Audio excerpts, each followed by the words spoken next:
हर हर महादेव दोस्तों आज हम आपको महादेव भगवान शिव के चमत्कार की एक ऐसी सच्ची घटना के बारे में बताने जा रहे हैं जिसे सुनकर आपके रोंगटे खड़े हो जाएंगे।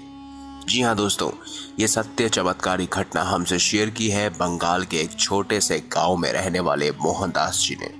मोहनदास जी ने हमें बताया कि यह घटना करीब 10 साल पहले की है। वीडियो शुरू करने से पहले एक बार कमेंट बॉक्स में हर हर महादेव जरूर लिखें। दोस्तों, मोहन जी ने हमें बताया करीब 10 साल पहले की बात है। हमारे ही गांव के एक बुजुर्ग व्यक्ति थे जिनका नाम था हीरालाल शर्मा। हीरालाल जी को रोजाना रात को एक ही सपना आया करता था कि गांव से जो नदी लगी हुई है उस नदी के आसपास कहीं एक शिवलिंग जमीन के अंदर मौजूद है, और यह सपना उन्हें रोज आया करता था। हीरालाल जी ने यह सपना गंभीरता से लिया और उन्होंने गांव की एक बैठक बुलाई और अपने सपने के बारे में सभी को साझा किया। बैठक में सभी लोगों ने ये कहा कि अगर यह सच है तो हमें महादेव के आगे का पालन करना चाहिए और जमीन में जो शिवलिंग है उसे निकाल कर उसकी प्राण प्रतिष्ठा करनी चाहिए। उसके बाद सभी गांव के लोग नदी के आसपास अलग अलग क्षेत्र में खुदाई करने लगे, शिवलिंग को ढूंढने लगे। शिवलिंग को ढूंढने वाले गांव के सदस्यों के एक दल ने वहीं नदी किनारे थोड़ा सा खोदा और एक शिवलिंग निकला। उस शिवलिंग में एक अलग प्रकार का तेज था। ये काफी पुराना शिवलिंग दिखाई दे रहा था। जो सपने देखा था वो बिल्कुल एकदम सच हो चुका था। इसीलिए बात तो सभी लोग समझ गए थे कि जरूर यह शिवलिंग बहुत चमत्कारी शिवलिंग है और इसकी प्राण प्रतिष्ठा बहुत अच्छी तरह से करनी चाहिए।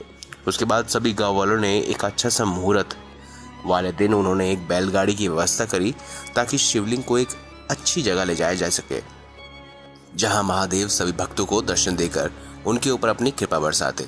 लेकिन चमत्कार तो तब हुआ जब शिवलिंग वहां से हिलने का नाम नहीं ले रहा। गांव के बड़े बड़े पहलवानों ने उठाने का प्रयास किया परंतु वह शिवलिंग ठस से मस नहीं हुआ। तब गांव के बड़े बुजुर्गों ने सलाह दी कि यह शिवलिंग यहीं स्थापित होना चाहिए, इसीलिए यहाँ से हिलाना उचित नहीं होगा। हमें इस शिवलिंग की प्राण प्रतिष्ठा का समारोह करना होगा। इसके बाद हम सभी ने उस शिवलिंग को वहीं नदी के किनारे स्थापित करने का निश्चित किया। अगले दिन शिवलिंग की प्राण प्रतिष्ठा करने ही वाले थे, परंतु उससे पहले एक ऐसा चमत्कार मेरे साथ हुआ जिसे मैं आज तक बताता हूँ, पर कोई भी मेरी इस बात पर विश्वास नहीं करता। मैं आपको वही चमत्कार बताने वाला हूँ।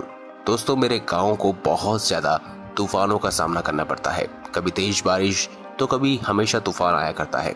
एक ऐसा ही खतरनाक तूफान उस दिन हमारे गाँव में आया था। शाम की बात है, चारों ओर तेज हवाएं, आंधी और बरसात की आवाज आ रही थी। बहुत ज्यादा डरा हुआ था, फिर भी मैंने अपने घर का दरवाजा खोला और बाहर का माहौल देखकर मेरे रोंगटे खड़े हो गए। जैसे तैसे करके मैं धीरे धीरे अपनी स्थिति को संभालते हुए नदी के किनारे पहुंचा। आगे स्थिति तो और भी भयावह थी। नदी का पानी तूफान के कारण उछाल पर था। कहीं भी शिवलिंग नहीं दिखाई दे रहा था। तभी शिवलिंग जिस दिशा में था उस दिशा में देखना चाहा तो वहां दृश्य देखकर मेरे रोंगटे खड़े हो गए। मेरे पैरों तले जमीन खिसक गई, क्योंकि दोस्तों उस स्थान पर स्वयं शेषनाग शिवलिंग की रक्षा कर रहा था।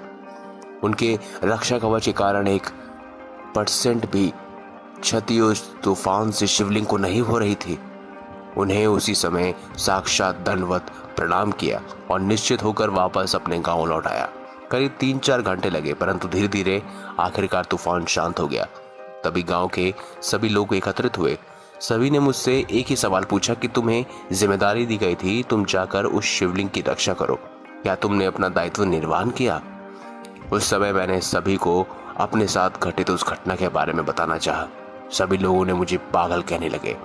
कुछ लोग तो मेरी श्रद्धा पर विश्वास करने लगे, परंतु फिर भी सभी लोगों के मन में एक डाउट था। इसीलिए सभी लोगों ने निश्चित किया कि मोहन जो कह रहा है वो सच है। चलो क्यों ना एक बार नदी किनारे जाकर देखते आते हैं। जब सभी वहां पहुंचे तो दृश्य देखकर सभी के रोंगटे खड़े हो गए, क्योंकि दोस्तों शिवलिंग के पीछे उस समय तो कोई था नहीं, परंतु एक बहुत बड़ा विशाल पत्थर शिवलिंग के पीछे था। वह शिवलिंग एकदम सही सलामत था।